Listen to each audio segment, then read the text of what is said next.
एक बार की बात है, उज्जैन शहर में एक राजा राज्य करता था। उसका नाम वीरदेव और रानी का नाम पद्मा था। उन दोनों की एक बेटी थी, रूपमती। एक बार रूपमती अपनी सहेलियों और मंत्रियों के साथ राज्य में घूमने निकली। घूमने के साथ साथ वह अपनी प्रजा को कुछ भेंट भी दे रही थी। इतने में एक व्यक्ति ने राजकुमारी को कुछ खूबसूरत वस्त्र भेंट में दिए। राजकुमारी उन वस्त्रों को देखकर बहुत खुश हुई। उसने उस व्यक्ति से पूछा, आपने यह वस्त्र कहां से खरीदे हैं? यह वस्त्र बहुत सुंदर है। इतने में राजकुमारी के मंत्री ने कहा, यह वस्त्र इन्होंने खुद बनाए हैं। ये बहुत महान कलाकार हैं। मंत्री की बात सुनकर राजकुमारी आश्चर्यचकित हो गई। राजकुमारी ने उस व्यक्ति द्वारा बनाए गए और वस्त्रों को देखने की इच्छा जताई। वह व्यक्ति बहुत खुश हुआ और राजकुमारी को अपने घर चलने के लिए आमंत्रित किया। राजकुमारी ने निमंत्रण स्वीकार किया और उसके घर जाकर कई वस्त्र देखे। वह बहुत खुश हुई और बोली, मन कर रहा है यहीं रुक जाऊं और आपसे यह कारीगरी सीखूं। इतना कहने के बाद राजकुमारी अपनी यात्रा पूरी करने के लिए फिर निकल गई। राजकुमारी कुछ आगे बढ़ी ही थी कि आगे से एक व्यक्ति आया और उसने राजकुमारी और उनकी सहेलियों को कहा कि आगे वृक्ष के नीचे शेर है। राजकुमारी ने चौंक कर उस व्यक्ति से पूछा, आपको कैसे पता चला? आपने देखा है क्या? उस व्यक्ति ने कहा, नहीं राजकुमारी, मुझे मेरे पक्षी दोस्त ने जानकारी दी है। राजकुमारी फिर चौंकी। उन्होंने पूछा, क्या आप पक्षियों से बातें करते हैं? तो उस व्यक्ति ने जवाब दिया कि उसे पक्षियों, जानवरों और पानी में रहने वाले जीवों की भाषा आती है। राजकुमारी यह सुनकर काफी खुश हुई और पंछियों और जानवरों की भाषा सीखने की इच्छा जताकर उन्हें महल आने के लिए आमंत्रित किया। उस व्यक्ति ने कहा, ये पक्षी और जानवर ही उनका परिवार है, वो महल कैसे आ सकते हैं? तो राजकुमारी ने उसकी बात का मान रखते हुए कहा, कभी भविष्य में मौका मिला तो वह खुद उनके पास यह भाषा सीखने आएगी। इतना कहकर वह आगे चली गई। यात्रा लंबी थी। यात्रा करते करते राजकुमारी की तबीयत खराब होने लगी। राजकुमारी को वैद्य के पास ले जाया गया।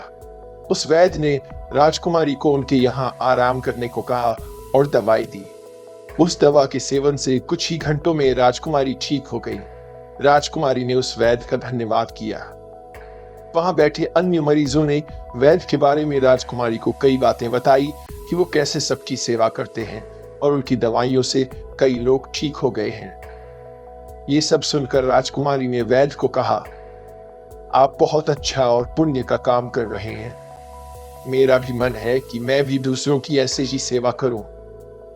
फिर राजकुमारी अपनी यात्रा पूरी करने आगे निकल गई। वह कुछ दूर ही गई थी कि उसका पैर जानवरों के लिए बिछाए गए एक जाल में फंस गया। राजकुमारी मदद के लिए चिल्लाने लगी। उसकी सहेलियां और मंत्री भी मदद के लिए पुकारने लगे। इतने में एक वीर ने अपनी सूझबूझ और तीरंदाजी से राजकुमारी को जाल से बाहर निकाला। राजकुमारी खुश हुई और उसने वीर का धन्यवाद किया। साथ ही उससे दोबारा मिलने की इच्छा जताकर वहां से चली गई। इसके बाद राजकुमारी लंबी यात्रा के बाद महल लौट आई। घर लौटने के बाद राजा ने उन्हें बताया कि आसपास के राज्यों से राजाओं और राजकुमारों के रिश्ते आने लगे हैं।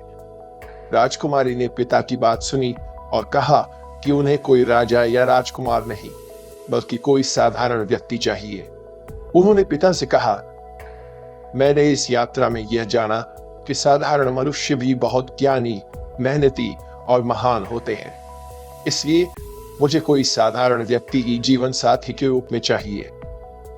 राजा ने बेटे की बात को मानते हुए स्वयंवर की घोषणा की। उस स्वयंवर की बात उन चारों व्यक्तियों तक भी पहुंची जिनसे राजकुमारी यात्रा के दौरान मिली थी। वो चारों राजकुमारी के स्वयंवर में पहुंचे। कहानी यहां तक पहुंची ही थी कि हर बार की तरह इस बार भी बेताल ने कहानी को बीच में रोकते हुए विक्रम से सवाल पूछा। बेताल ने पूछा, राजकुमारी के सामने 4 वर थे, एक वस्त्र बनाने वाला कलाकार, एक भाषा ज्ञानी, एक वैद्य और एक वीर। अब बताओ, इसमें से राजकुमारी के लिए सर्वश्रेष्ठ वर कौन था?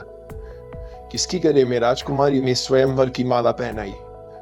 जल्दी बताओ, वरना मैं तुम्हारा सिर काट दूंगा। राजा विक्रम ने जवाब देते हुए कहा, कलाकार बहुत धनी व्यक्ति था, लेकिन राजकुमारी को धन की क्या कमी, इसलिए राजकुमारी कलाकार का चुनाव नहीं करेंगी।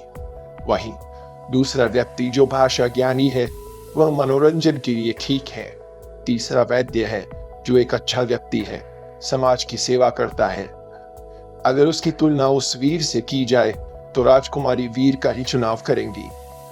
राजा का कोई बेटा नहीं है, इसलिए वीर दामाद ही राज्य की रक्षा कर सकता है। इसलिए राजकुमारी का सर्वश्रेष्ठ वर वो वीर व्यक्ति ही है। विक्रम की बात सुनकर बेताल खुश हो गया, लेकिन हर बार की तरह विक्रम के बोलते ही बेताल फिर वृक्ष पर जाकर लटक गया। कहानी से सीख, मौका मिलने पर वीर और बुद्धिमान व्यक्ति को अपने जीवन का हिस्सा जरूर बनाना चाहिए।